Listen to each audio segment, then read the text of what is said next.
Chapter 14 West Wind. When the storm abated, Venner sought his own cave, and late in the night, as his blood cooled and the stir and throb and thrill subsided, he fell asleep. With the breaking of dawn, his eyes unclosed. The valley lay drenched and bathed, a burnished oval of glittering green. The rain-washed walls glistened in the morning light. Waterfalls of many forms poured over the rims. One, a broad, lacy sheet, thin as smoke, slid over the western notch and struck a ledge on its downward fall, to bound into broader leap, to burst far below into white and gold and rosy mist. Venner's prepared for the day, knowing himself a different man. "It's a glorious morning," said Bess in greeting. "Yes, after the storm, the west wind," he replied. "Last night, was I very much of a baby?" she asked, watching him. "Pretty much." "Oh, I couldn't help it." "I'm glad you were afraid." "Why?" she asked in slow surprise. "I'll tell you some day," he answered soberly. Then around the campfire and through the morning meal he was silent. Afterward he strolled thoughtfully off alone along the terrace. He climbed a great yellow rock, raising its crest among the spruces, and there he sat down to face the valley and the west. "I love her." Aloud he spoke, unburdened his heart, confessed his secret. For an instant the golden valley swam before his eyes, and the walls waved, and all about him whirled with tumult within. "I love her. I understand now." Reviving memory of Jane Withersteen and thought of the complications of the present amazed him with proof of how far he had drifted from his old life. He discovered that he hated to take up the broken threads, to delve into dark problems and difficulties. In this beautiful valley he had been living a beautiful dream. Tranquility had come to him, and the joy of solitude, and interest in all the wild creatures and crannies of this incomparable valley, and love. Under the shadows of the great stone bridge, God had revealed himself to Venners. "The world seems very far away," he muttered, "but it's there, and I'm not done with it yet. Perhaps I never shall be. Only, how glorious it would be to live here always and never think again." Whereupon the resurging reality of the present, as if an irony of his wish, steeped him instantly in contending thought. Out of it all he presently evolved these things. He must go to Cottonwoods. He must bring supplies back to Surprise Valley. He must cultivate the soil and raise corn and stock. And more imperative of all, he must decide the future of the girl who loved him and whom he loved. The first of these things required tremendous effort. The last one, concerning Bess, seemed simply naturally easy of accomplishment. He would marry her. Suddenly, as from the roots of poisonous fire, flamed up the forgotten truth concerning her. It seemed to wither and shrivel up all his joy on its hot, tearing way to his heart. She had been Oldring's masked rider. To Venner's question, "What were you to Oldring?" she had answered with scarlet shame and drooping head. "What do I care who she is or what she was?" he cried passionately. And he knew it was not his old self speaking. It was a softer, gentler man who had awakened to new thoughts in this quiet valley. Tenderness, masterful in him now, matched the absence of joy and blunted the knife edge of entering jealousy. Strong and passionate effort of will, surprising to him, held back the poison from piercing his soul. "Wait, wait," he cried, as if calling.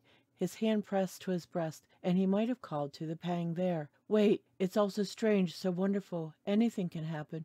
I'll glory in my love for her, but I can't tell it, can't give up to it." Certainly he could not then decide her future.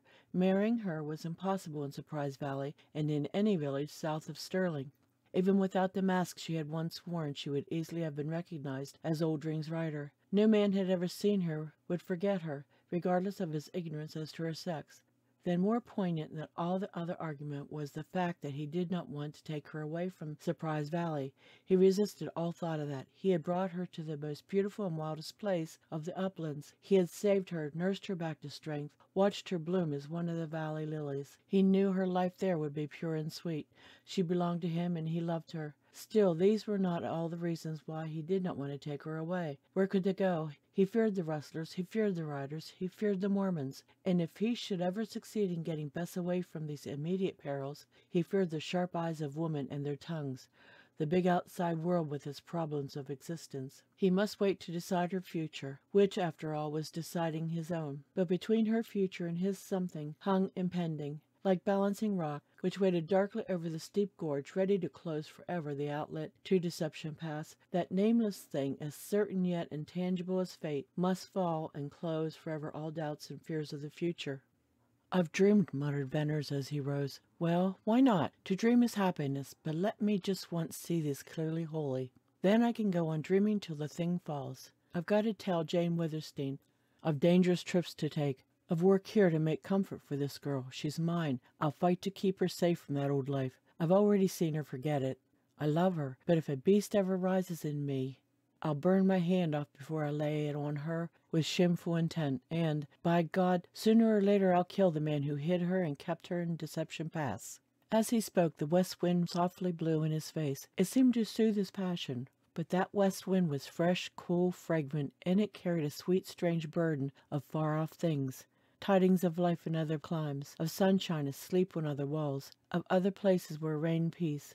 It carried, too, sad truths of human hearts and mystery, of promise and hope unquenchable. Surprise Valley was only a little niche in the wide world whence blew that burdened wind. Bess was only one of millions at the mercy of unknown motive in nature and life. Content had to come to Veneers in the valley. Happiness had breathed in the slow, warm air. Love as bright as the light had hovered over the walls and descended to him. And now in the west wind came a whisper of the eternal triumph of faith over doubt. "How much better am I for what has come to me?" he exclaimed. "I'll let the future take care of itself. Whatever falls, I'll be ready." Veneers retraced his steps along the terrace back to camp and found Bess in the old familiar seat, waiting and watching for his return. "I went off by myself to think a little," he explained. "You never looked that way before. What is it? Won't you tell me?" "Well, Bess, the fact is I've been dreaming a lot. This valley makes a fellow dream. So I've forced myself to think. We can't live this way much longer. Soon I'll simply have to go to Cottonwoods. We need a whole pack train of supplies. Can you go safely?" she interrupted. "Why, I'm sure of it. I'll ride through the pass at night. I haven't any fear that Rango isn't where I left him. And once on him, Bess, just wait till you see that horse." "Oh, I want to see him, to ride him, but Bern, this is what troubles me," she said. Will you come back?" "Give me 4 days. If I'm not back in 4 days, you'll know I'm dead. For that only shall keep me." "Oh, Bess, I'll come back. There's danger. I wouldn't lie to you, but I can take care of myself." "Bern, I'm sure of it. All my life I've watched hunted men. I can tell what's in them, and I believe you can ride and shoot and see with any rider of the sage. But it's not that I fear." "Well, what is it then?" Why should you come back at all? I couldn't leave you here alone. You might change your mind when you get to the village among old friends."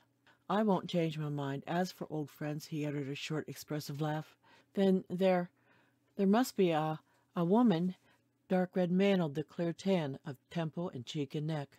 Her eyes were eyes of shame, upheld a long moment by intense, straining search for the verification of her fear. Suddenly they drooped. Her head fell to her knees. Her hands flew to her hot cheeks. "Bess, look here," said Veneers, with a sharpness due to the violence with which he held his quick, surging emotion. As if compelled against her will, answering to an irresistible voice, Bess raised her head, looked at him with sad dark eyes, and tried to whisper with tremulous lips. "There's no woman," went on Veneers, deliberately holding her glance with his. "Nothing on earth, barring the chances of life, can keep me away." Her face flashed and flushed with the glow of a leaping joy, but like the vanishing of a gleam it disappeared to leave her as he had never beheld her. "I am nothing. I am lost. I am nameless. Do you want me to come back?" he asked with a sudden stern coldness. "Maybe you want to go back to Oldring." That brought her erect, trembling and ashy pale, with dark proud eyes and mute lips refuting his insinuation. "Bess, I beg your pardon. I shouldn't have said that, but you angered me. I intend to work, to make a home for you here, to be a brother to you as long as ever you need me, and you must forget what you were, and be happy. When you remember that old life, you are bitter, and it hurts me. I was happy. I shall be happy. Oh, you're so good that it kills me. If I think, I can't believe it. I grow sick with wondering why. I'm only let me say it, only a lost, nameless girl of the rustlers, Oldring's girl they called me. That you should save me, be so good and kind, want to make me happy, why, it's beyond belief. No wonder I'm wretched at the thought of your leaving me. But I'll be wretched and bitter no more. I promise you, if only I could repay you even a little. You've repaid me 100-fold. Would you believe me? Believe you, I couldn't do else. Then listen. Saving you, I saved myself. Living here in this valley with you, I've found myself. I've learned to think while I was dreaming. I never troubled myself about God, but God, or some wonderful spirit, has whispered to me here. I absolutely deny the truth of what you say about yourself. I can't explain it. There are things too deep to tell. Whatever the terrible wrongs you've suffered, God holds you blameless. I see that, feel that in every moment you are near me. I have a mother and a sister way back in Illinois. If I could take you to them tomorrow. If it were true, oh, I might lift my head, she cried. Lift it then, you child, for I swear it's true. She did lift her head with the singular wild grace always a part of her actions, with that old unconscious intimation of innocence which always tortured Veneers, but now with something more, a spirit rising from the depths that linked itself to his brave words. I've been thinking, too, she cried, with quivering smile and swelling breast. I've discovered myself, too. I'm young, I'm alive, I'm so full. Oh, I'm a woman. Bess, I believe I can claim credit for that last discovery before you, Veneers said and laughed. Oh, there's more. There's something I must tell you. Tell it then. When will you go to Cottonwoods? As soon as the storms are past, or the worst of them. I'll tell you before you go. I can't now. I don't know how I shall then. But it must be told. I'll never let you leave me without knowing, for in spite of what you say, there's a chance you mightn't come back. Day after day, the west wind blew across the valley. Day after day, the clouds clustered gray and purple and black. The cliffs sang, and the caves rang with Oldring's knell, and the lightning flashed, and the thunder rolled. The echoes crashed, and the rains flooded the valley. Wildflowers sprang up everywhere, swaying with the lengthening grass on the terraces, smiling wanly from shady nooks, peeping wondrously from year-dry crevices of the walls. The valleys bloomed into a paradise. Every single moment, from the breaking of the gold bar through the bridge at dawn, on to the reddening of rays over the western wall, was one of colorful change. The valley swam in thick, transparent haze, golden at dawn, warm and white at noon, purple at the twilight. At the end of every storm, a rainbow curved down into the leaf-bright forest, to shine and fade and leave lingeringly some faint essence of its rosy iris in the air. Veneers walked with Bess once more in a dream, and watched the lights change on the walls, and faced the wind out of the west. Always it brought softly to him strange, sweet tidings of far-off things. It blew from a place that was old and whispered of youth. It blew down the grooves of time. It brought a story of passing hours. It breathed low of fighting men and praying women. It sang clearly in a song of love. That ever was the burden of its tidings. Youth in the shady woods, waders through the wet meadows, boy and girl at the hedgerow stile, bathers in the booming surf, sweet, idle hours on grassy, windy hills, long strolls down moonlit lanes, everywhere in the far-off lands, fingers lost and bursting hearts and longing lips, from all the world's tidings of unquenchable love. Often in these hours of dreams he watched the girl, and asked himself what was she dreaming, for the changing light of the valley reflected its gleam and its color and its meaning in the changing light of her eyes. He saw in them infinitely more than he saw in his dreams. He saw thought and soul and nature, strong vision of life. All tidings the west wind blew from distance and age he found deep in those dark blue depths, and found them mysteries solved. Under their wistful shadow he softened, and in the softening felt himself grow a sadder, a wiser, and a better man. While the west wind blew its tidings, filling his heart full, teaching him a man's part, the days passed. The purple clouds changed to white, and the storms were over for that summer. I must go now, he said. When? She asked. At once, tonight. I'm glad the time has come. It dragged for me. Go, for you'll come back the sooner. Late in the afternoon, as the ruddy sun split its last flame in the ragged notch of the western wall, Bess walked with Veneers along the eastern terrace, up the long weathered slope and under the great stone bridge. They entered the narrow gorge to climb around the fence long before built there by Veneers. Farther than this she had never been. Twilight had already fallen in the gorge. It brightened to waning shadow in the wider ascent. He showed her Balancing Rock, of which he had often told her, and explained its sinister leaning over the outlet.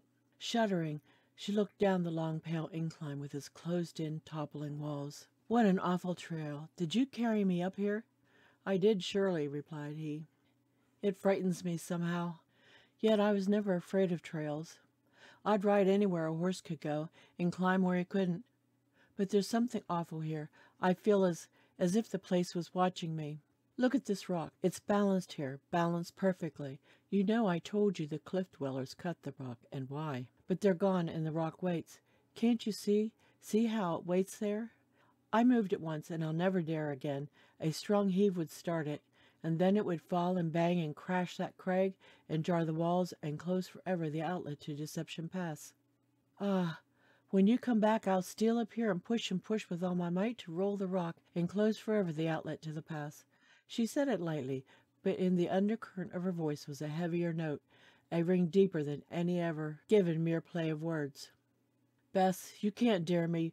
Wait till I come back with supplies, then roll the stone. I was in fun, her voice now throbbed low. Always you must be free to go when you will. Go now. This place presses on me, stifles me. I'm going, but you had something to tell me? Yes. Will you come back? I'll come back if I live. But you mightn't come? That's possible, of course. It'll take a good deal to kill me. A man couldn't have a faster horse or keener dog. And Bess, I've guns, and I'll use them if I'm pushed. But don't worry. I've faith in you. I'll not worry until after 4 days. Only, because you mightn't come, I must tell you. She lost her voice. Her pale face, her great, glowing, earnest eyes seemed to stand out of the gloom of the gorge. The dog whined, breaking the silence. I must tell you because you mightn't come back, she whispered. You must know what I think of your goodness, of you. Always I've been tongue-tied. I seem not to be grateful. It was deep in my heart. Even now, if I were other than I am, I couldn't tell you. But I'm nothing. I'm only a rustlers girl, nameless, infamous. You've saved me, and I'm yours to do with as you like. With all my heart and soul, I love you. End of chapter 14.